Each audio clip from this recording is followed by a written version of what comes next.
Hey guys, welcome back to Yahweh YouTube. Got a special surprise for you. A shorter video, because nobody watched the last one. That's what happens when you don't get close to God. You get further from Him. So, this short video is going to tell one out of two things. If I can remember the second thing, because you guys aren't very close to where the Lord has for you to hear. The first thing I could definitely remember being the music. Last night I received a special message after a very long audition that I ended up not being very upfront about being successful or not, but it was very well. For me, it was successful. For me, it was an option that I had taken to further my career, and for me, I found pleasure in it. But being the usual success rate, what people who are of the average think are success, it wouldn't have been considered successful. But I'm not like that. So, after that audition, I went to sleep thinking everything was going to be normal after having 2 sandwiches, and I woke up at about 4 or 5 a.m., 3 a.m. I just rolled over. I had a very slight dizzy moment, and then I woke up at 5:45, something like that. And I remembered exactly what the dream entailed, and I was in fear. I was scared. I didn't know what kind of dream I had just had. I didn't know what was trying to be told to me. I didn't understand. So I had to break it down to myself. And this breakdown consisted of a few seconds. It wasn't even that fast. It wasn't even that slow of a breakdown. But those few seconds really had told me that A, the music that you listen to is godly. It doesn't matter what kind of music it is. B, the rhythm, not the lyric, the rhythm, the beat, the tone, that's where the evil is. The music that I had heard, the very short clip of about 30 seconds, maybe even 7 or 8. But it might have been a long clip of music, but I heard it. Just kidding. Anyways, I was kidding about the short video part. I was kidding about the short video part. But, as for the music, the beat, this sound that I heard was absolutely the most eerily, most disturbing, evil sound that I could possibly hear in my life. It was a pure, absolute, instant moment. God didn't even have to tell me that this is the sound that will bring you to hell. And I didn't understand it. I was just terrified. I was ready to delete everything off my phone that had anything to be heard. And the sound was this. It was like violins and not harped, but stringed instruments creating the wind. The sound of the wind. I didn't even hear the piano. But I went into my YouTube music account and I deleted anything that could have sounded even remotely close to that possible sound, whether it be a voice, whether it be a piano, whether it be a different instrument. I deleted the most relevant, close sound that I could possibly find to that sound. And I didn't take it as a misunderstanding that I am going to hell, because nobody knows that. Nobody knows that. You're not going to be told that in your life, ever. Ever. God's not going to be like, yeah, you're going to hell, and you're going to just live your life like that. Once you decide into your life is over and you've been decided upon, I'm pretty sure your life is going to end on that day, because you have no other reason to live, because your life has been decided upon at that point. Well, if you're living still and you think your life has been decided on, it's nothing but the devil telling you that. And you need to pay close attention to why he's telling you that, because you are a very strong soldier of the Lord once you decide to be. But if you keep on letting the devil drag you down, it's like the teacher telling you you're going to fail the class. What's going to decide you're going to fail the class? The teacher or your study habits?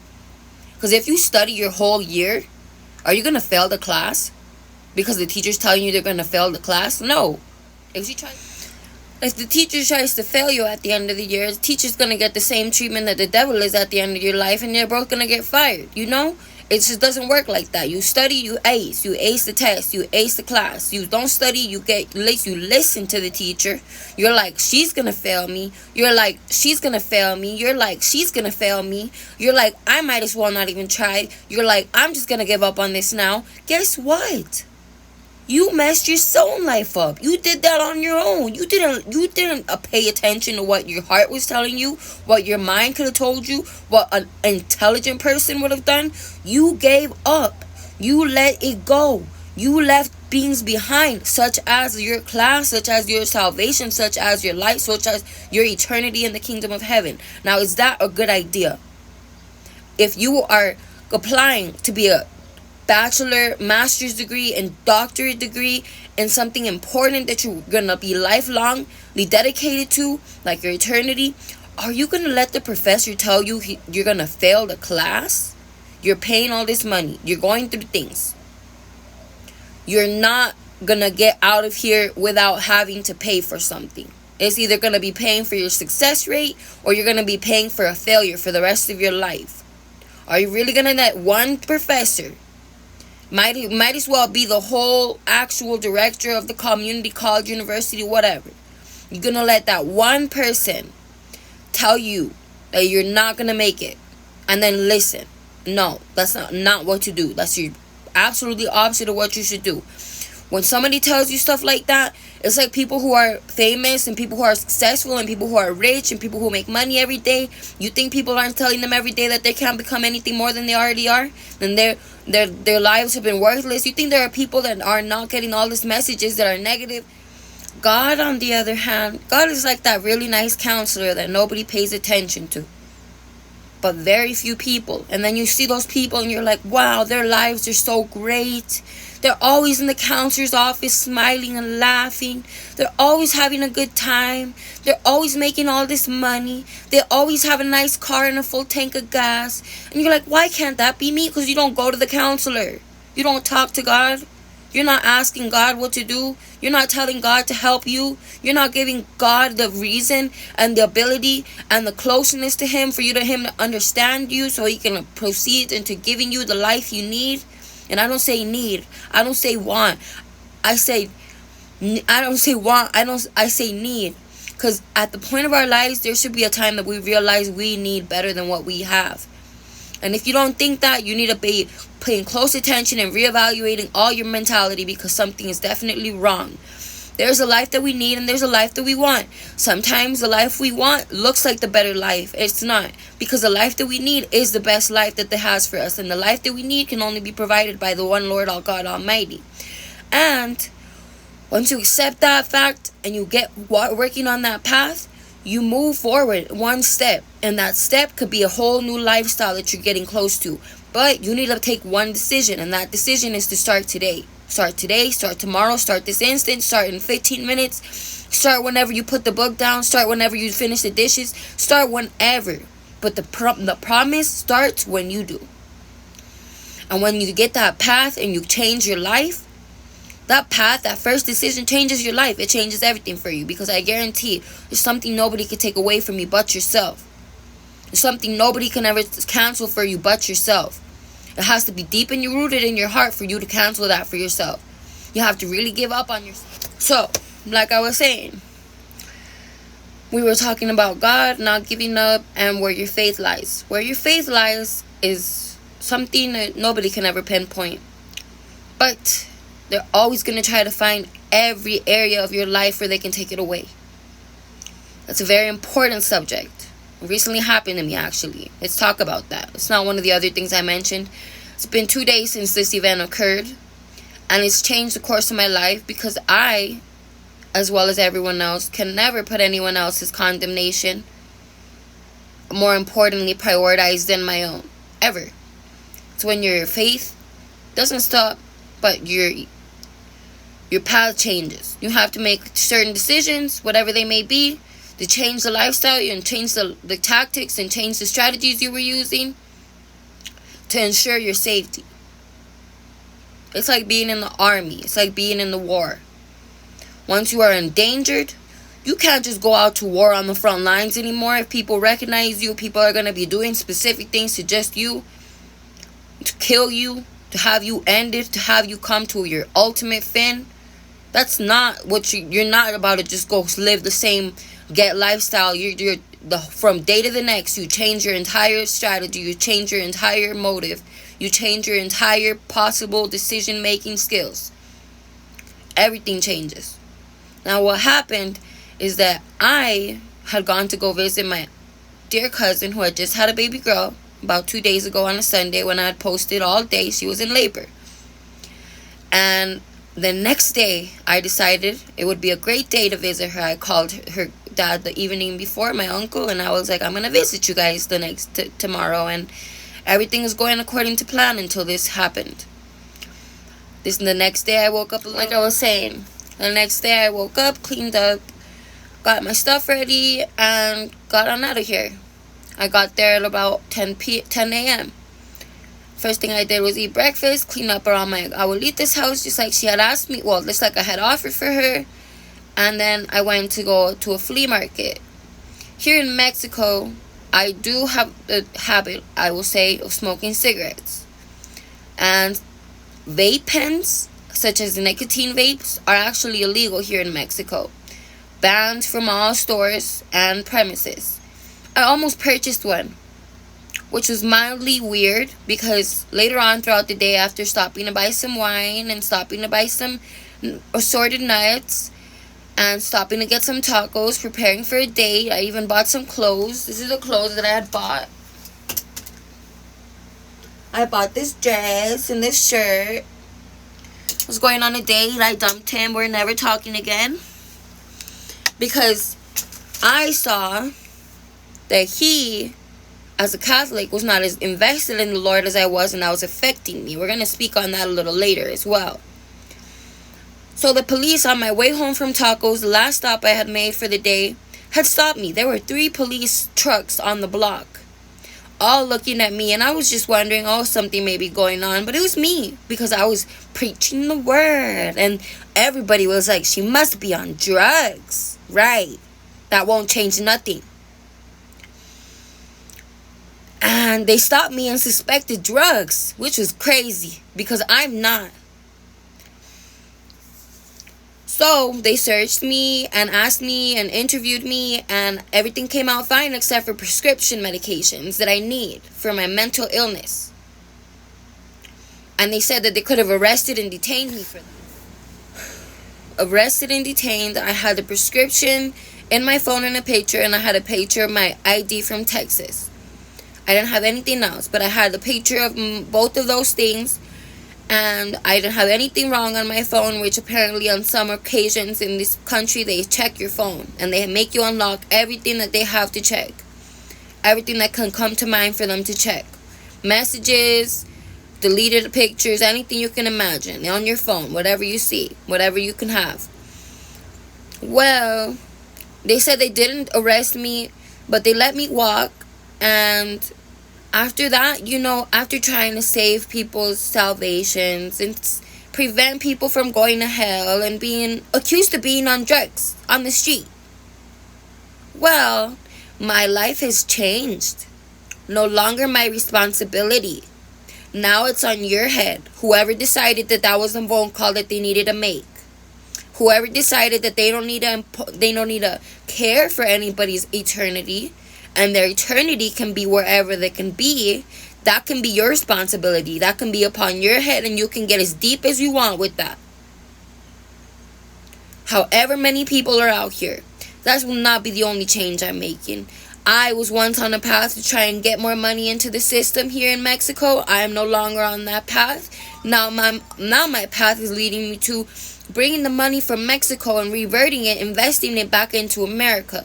America's not much of a better country, but I've never seen that happen on the street. It's a little more open to be obvious. It's not okay. It's not actually, I'm going to be dishonest. I'm not going to be polite. And I'm not going to respect your religion because you're out here on the street with it. In America, they tell you in their law. They tell you in their paperwork. They tell you up front. Here, they don't. The part where people might have been disturbed about the situation wasn't what bothered me. What bothered me was that I was led to believe my whole life that 90% of Mexicans are devoted to the religious of the Lord, Catholic. They are not. That is a lie. That is absurd. That is ridiculous. That is not something you joke around about. That is not something you lie about. That is a joke, because I have devoted the rest of my life here. I have changed my life to be staying here for the rest of it. And there's nothing that will get me out of this situation but a very large sum of money that I don't have at the moment. And I'm very disappointed, and I'm very stuck.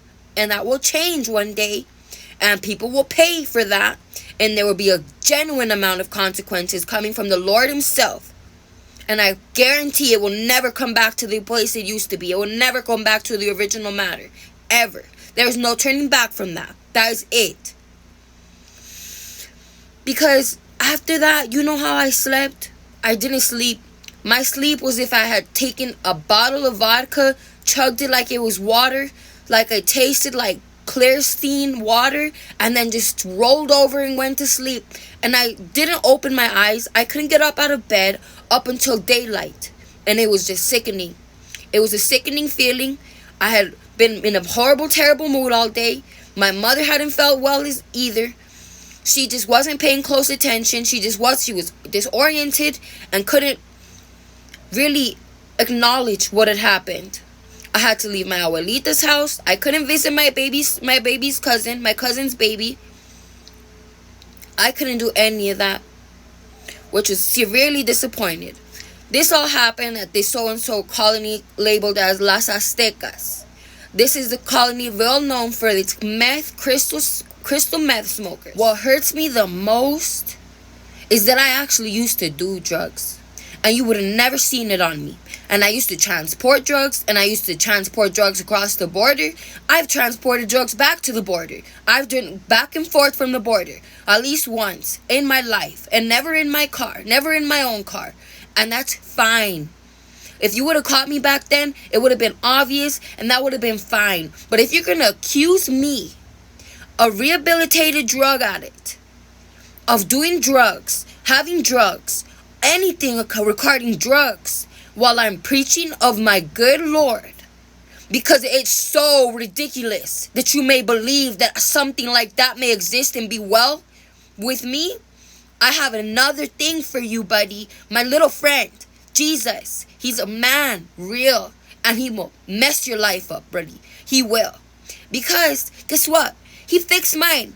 And let God be here for you now. And believe in God now. It's not going to work here, sweetie. No. We're not going to deal with that attitude in this place. Because that's not how things run. That's not how things work around here. You can leave. And you can leave in any kind of vehicle that you'll be gone with. You can leave with whoever you end up with. And I will never care. I will never care where you end up. I will never care how long you stay there. I will never care about the rooms you won't escape. I will never care. Because I know people, baby. I know a lot of people. And I know exactly where the rooms are. I know on 3rd Street and 9th Street and 4th Street under the wall. And I know exactly how wall you get. And I know exactly how long it takes for things to start popping with you. But guess what? I know for a personal reason. And I'm glad I made it out. And if you can make it out at that point, I'll be proud of you too. But if you won't, it will never be my problem. Ever. And that'll be. Let us make this next statement very clear and very understandable and approachable. With the police and the authorities, I have no issue with. You are just doing your job. This is your part of your protocol. This is not something you have a choice in. You get paid for this. And this is your obligation and responsibility as somebody who signed up, trained, and academically professed in their career path. This is a problem that I'm having with whoever's phone was holding a caller ID, making for this specific purpose and intention. This is where the problem started.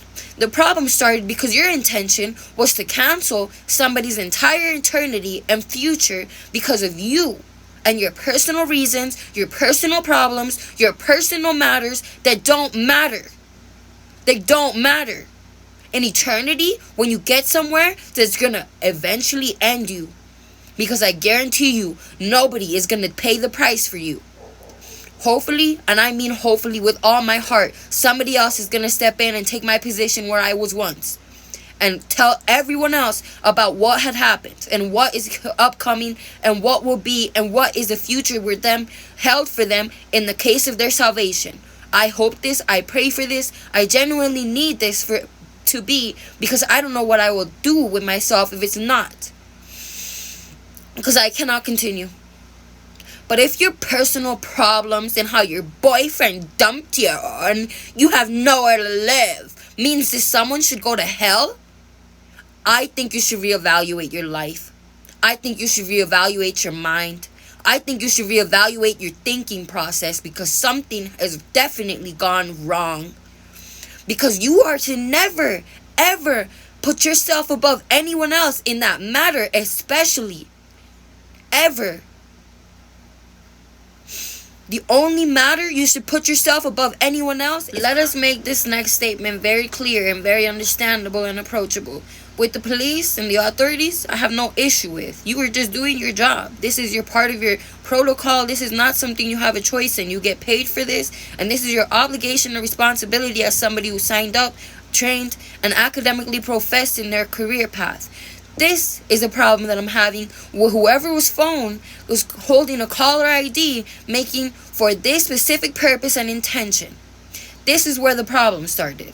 The problem started because your intention was to cancel somebody's entire eternity and future because of you and your personal reasons, your personal problems, your personal matters that don't matter. They don't matter. In eternity, when you get somewhere, that's gonna eventually end you. Because I guarantee you, nobody is gonna pay the price for you. Hopefully, and I mean hopefully with all my heart, somebody else is gonna step in and take my position where I was once. And tell everyone else about what had happened and what is upcoming and what will be and what is the future with them, held for them in the case of their salvation. I hope this, I pray for this, I genuinely need this to be, because I don't know what I will do with myself if it's not. Because I cannot continue. But if your personal problems and how your boyfriend dumped you and you have nowhere to live means that someone should go to hell, I think you should reevaluate your life. I think you should reevaluate your mind. I think you should reevaluate your thinking process, because something has definitely gone wrong. Because you are to never, ever put yourself above anyone else in that matter, especially. Ever. The only matter you should put yourself above anyone else is Now, if you really have changed from that moment in time, I would suggest, and not just suggest, but I will actually command for you to take my position now that you have taken it from me. You can replace me and you can do the job for me, because I can no longer do the job due to my situation telling me that I cannot put my condemnation above anyone else's.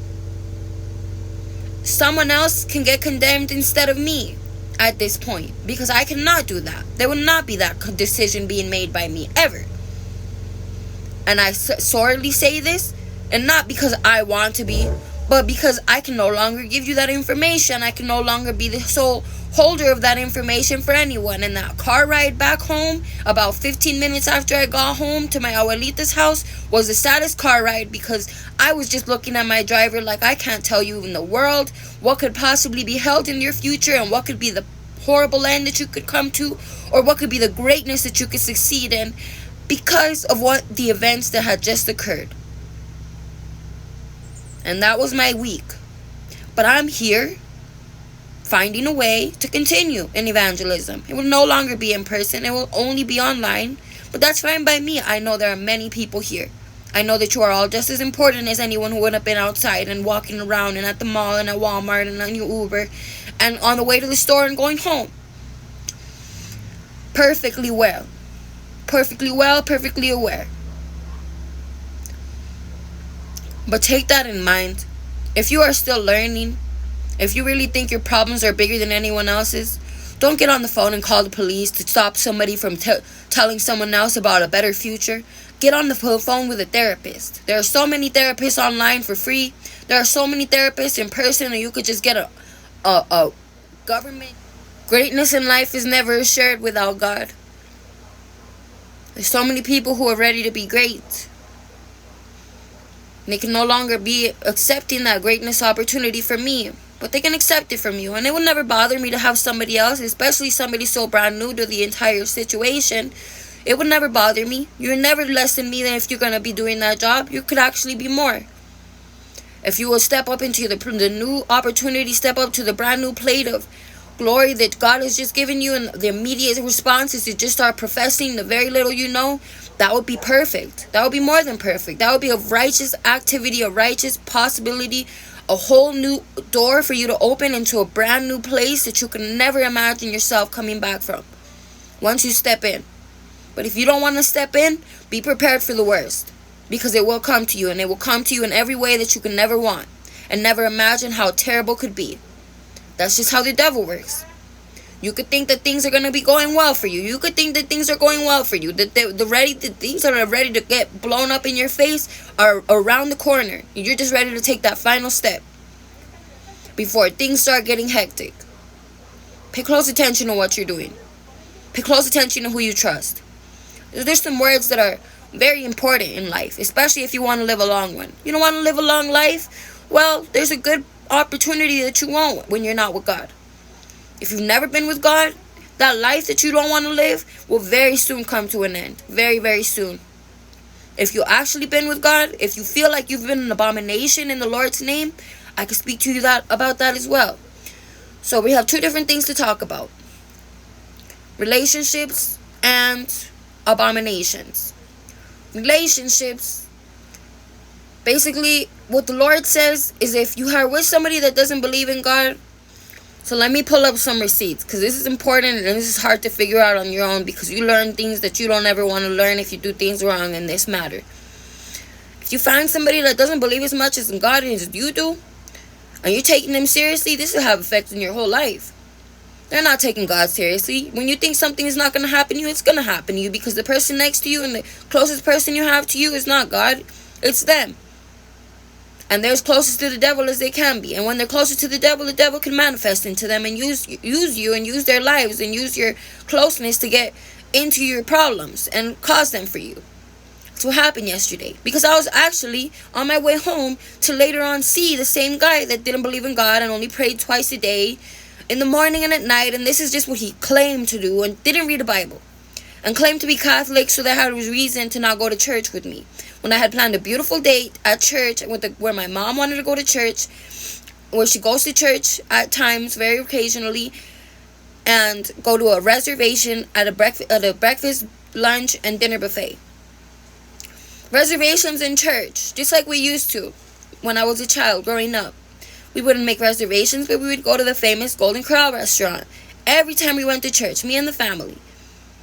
And it was the most beautiful way to grow up. And I loved it with all my heart. But guess what? He didn't accept that into me. He accepted more, I don't want to go to church. I just want to go to reservations. Sounded wrong at the moment. And I blocked him immediately. Then I had a weird night. And I unblocked him thinking that was what I was supposed to do. But later on, I got a little bit more information, and I blocked him permanently. We talked it out, and I decided it wasn't going to work out. And it would just broke off after that. After I got off the messenger with it. Abominations.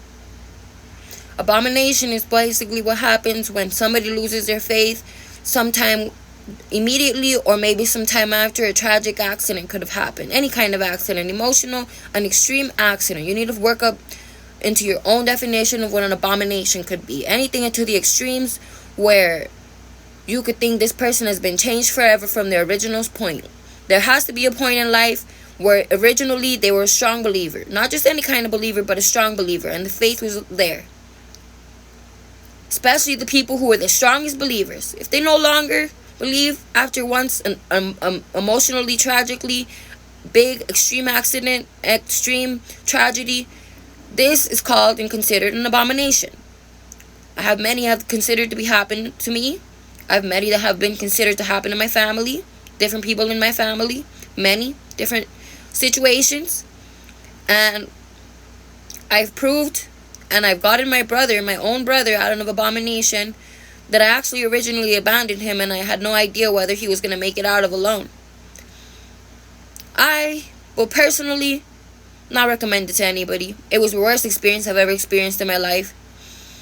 But I personally love my brother with all my heart. He's white, and I'm not white. I'm tan. But I never want him to think that I don't accept him for who he is, whatever he could be. And I love him with all my heart. It's the only difference between us. But our baby brother, he's tan like me, and his face is just like his. So we are brother and sister. We are actually alike in every way. When he was young, had barely learned how to walk, when he could barely learn how to talk, when he didn't even have much voice to scream, he would belt. he would belch. The only things he knew about God. The only songs he would learn in church. And I mean, he would be sitting right next to me. My ears were closer to the ground like him. And I could hear him, like the room would echo with his glories, his praises. Until that day. And I ignored it. And I ignored it for so long because I didn't want to accept things into my heart. And he fought for years. But it was not too long ago that I found out what had happened in his heart. And the change that had taken toll in his life. In my heart, I knew he was always going to be different than that day and the way he was before. But I never knew it would have taken to this extent. And when I went after him, I suffered. And I recollected every one of his drops in the bottle in my heart. And I let them run through every part of my veins. And I took a cold shower under them, where they threw me into and undressed me for. And it was just a terrifying, horrible, absolutely terrifying. I remember there was the moments in my life where I would go to sleep and being dragged into hell. I would pass away. I passed away, really I was on my way to hell about one definite time. I've seen hell before. I've seen hell first. And then I was being sent to hell. And it was a different hell. It was the lake of fire. This was colors. This was blue and purple and all the different colors of what would be seen as a torch, an extreme torch. But I called on the Lord. Immediately. It wasn't even just like a in the midst of all the colors in front of me. I was ready to see Jesus, you know. I was ready to see this man. I was ready to see God. I was like, okay, God, we're ready. We're going to see you. I remember this thought in moment in time that I haven't remembered for a long time. I don't think I've remembered this at all. But I remember it now. And it was beautiful. So beautiful to me that it might have even gotten me out of that situation. My thought that I had was, even if it's just for a little bit. But hey, you know what kind of heart that does? My brother, I know he's fine.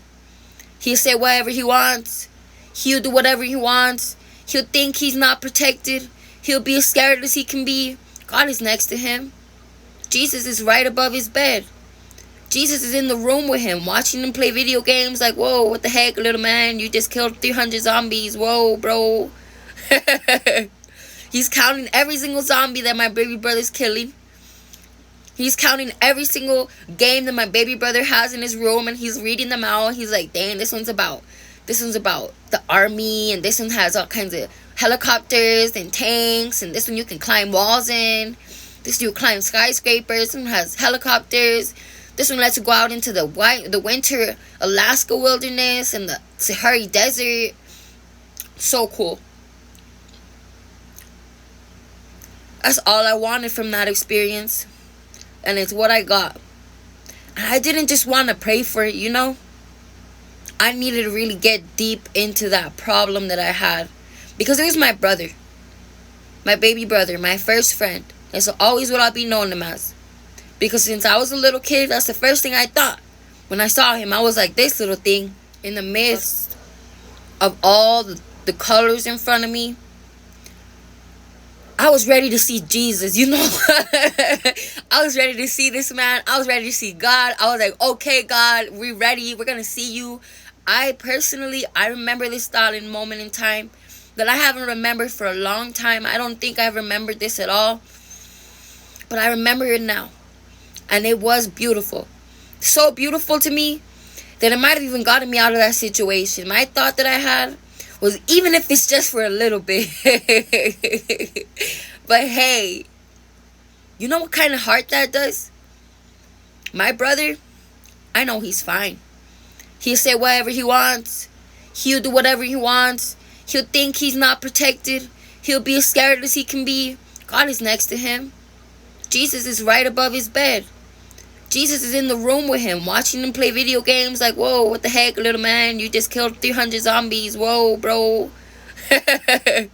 He's counting every single zombie that my baby brother's killing.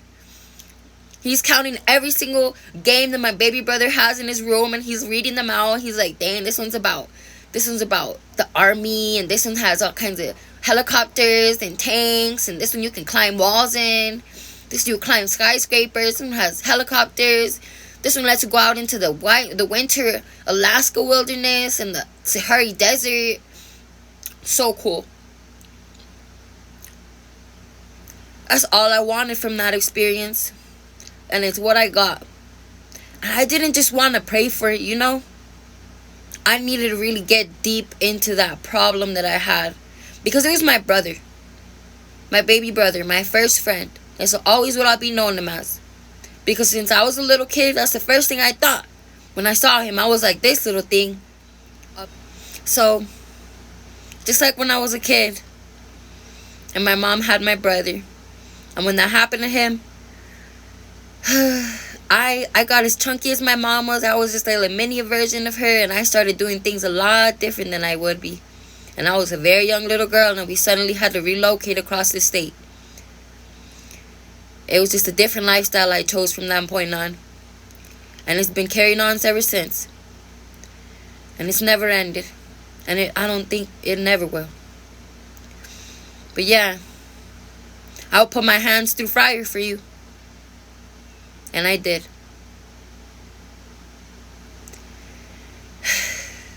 And it ended.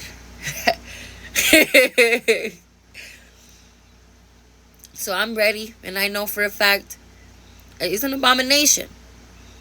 I didn't abandon him in it. I was there as present as he was. We will be entering. We will be leaving with the same note on our papers. We will be entering. We will be leaving in the same exact position in that day. He's not going to be alone in his abomination. It was alongside mine. He's not going to be defending himself one day and not knowing what to say because he didn't know how to praise and didn't know how to study anymore and didn't realize the words in his head, they weren't making sense and he couldn't do basic things anymore. He's going to have me to explain because I can do that.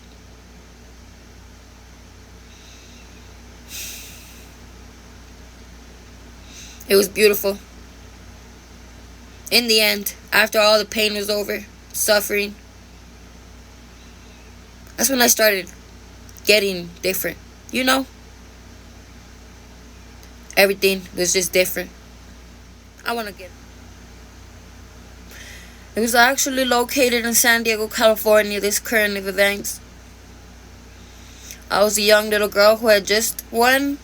No, actually, I was not the recipient winner of the Peter Piper's Jeep Limousine Pizza Party. The recipient winner had gotten abducted. It was very weird. And then I went to the party and we relocated. Very soon after that. And I've never heard back from that. My mom is great though. I love my family. I've definitely gotten into the wildest fights with my family. And not with my family, but I've expressed myself in the point of where they don't feel the same. But never in the point where it changes their aspect in life. They just need to be aware of a situation without having to change their minds and the way their set is formed. Which I respect. And I'm glad that I'm hopefully glad that they don't know everything that has occurred in my life. Because I don't want them to think like that. Because I rather them be happy all the time and enjoy their lives. Every moment of it. Because some things are just pathetic that you can't leave without forgetting. Some things you can't forget. Some things you can never move on from. And I'd rather do it on my own.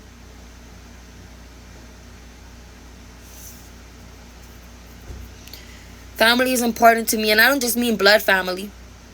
Their blood family. Miracles.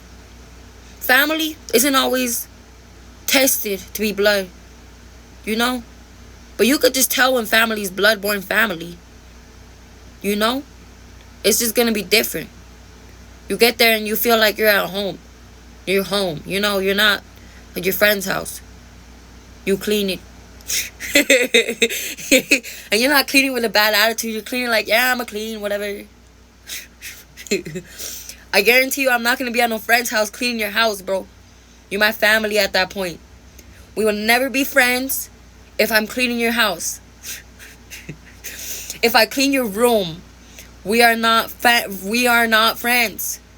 If I'm sweeping your floors, we're not friends. I'm not doing no cleaning for my friend. I have plenty of friends. Never swept nothing in their life. Ever. They can never look at me like that. Plenty of friends that I didn't step out of their car from. You know, we've never even been into their house. But if I'm at your house, cleaning your house, we are family. Get that in your mind. Especially if we're brothers and sisters in Christ. Once we're brothers and sisters in Christ, this is our soulmates at this point. We're going to see each other for eternity. I think soulmates aren't just your bond. This is like the type of person you're going to know for eternity. That is the definition of a soulmate. Soulmate. Mate, it does not just mean, oh, yeah, I'm going to get it on. Mate means your friend, your buddy. You know, like Australians. What's good eye, mate? You know? Soul. Good eye, mate. In heaven. You know?